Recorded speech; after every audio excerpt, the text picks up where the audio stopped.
नाही, आज सन्माननीय आमचे नेते वाळा नांदगावकर साहेब, नितीन सरदेसाई साहेब आणि सर्व समन्वयक आमचे विभागाध्यक्ष यांच्याकडनं ठाण्याचे जिल्हाध्यक्ष वगैरे सगळ्यांकडनं एक आढावा घेतला की कशा प्रकारे प्रचार चालू आहे, कसा रिस्पॉन्स आहे, काय होतं आहे, काय घडतं आहे, काही अडचणी आहेत का, या सगळ्या संदर्भातली माहिती घेतली, त्या संदर्भातली चर्चा झाली।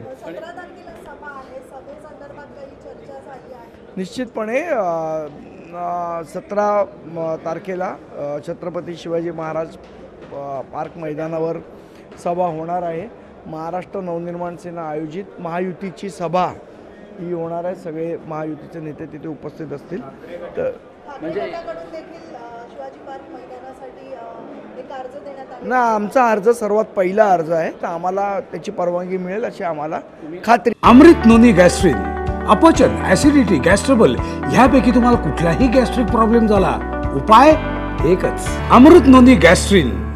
तुम्ही आताच म्हटलं की महायुतीचे सर्व नेते तिथे उपस्थित असतील, नरेंद्र मोदी सुद्धा असतील का पंतप्रधान? मला वाटतं याच्याबद्दल भारतीय जनता पक्षाचे नेते बोलतील। या सगळ्यांमधून आज शरद पवार यांनी एक मुलाखत दिली एका दिवशी, त्यांनी सांगितलं आहे की अनेक जे पक्ष आहेत, जे छोटे छोटे प्रादेशिक पक्ष आहेत, ते येणाऱ्या काळात काँग्रेसमध्ये विलीन होतील। या वक्तव्याकडे तुम्ही कसं काय पाहता? पवार साहेबांनी तसा निर्णय घेतला असू शकतो, त्याबद्दल मला माहीत नाही। पवार साहेब आहेत, ते काही निर्णय घेऊ शकतात।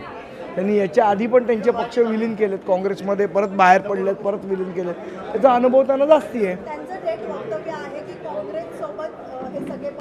हा, तर त्यांनी स्वतःच्या पक्षाबद्दल केलं असेल ना, आता त्यांना तो अनुभव आहे आणि त्यांनी त्याचा निर्णय घेतला असेल, तर तो त्यांचा निर्णय आहे। थँक्यू। आमचे नेते अविनाश जाधव यांच्याबरोबर आपल्याला आठवत असेल तर 4-1 दिवसापूर्वी एक गुन्हा दाखल झाला होता। त्यामध्ये बरेचसे लूप होल्स आहेत, जाणीवपूर्वक त्यांना फसवण्याचा प्रयत्न काही लोकांनी केलेला आहे असं आम्हाला दिसतं। ते बरेचसे मुद्दे आहेत, म्हणून या संदर्भातलं पत्र सन्माननीय गृहमंत्री देवेंद्र फडणवीस साहेब यांना आम्ही दिलं आहे आणि निष्पक्षपणे तपास झाला पाहिजे आमची मागणी आहे। म्हणून तो तपास ते तो जो DCP झोन आहे तिकडनं काढून दुसऱ्या आपण न्यूट्रल व्यक्तीला तपास द्यावा अशी विनंती आम्ही त्या पत्रात केलेली आहे।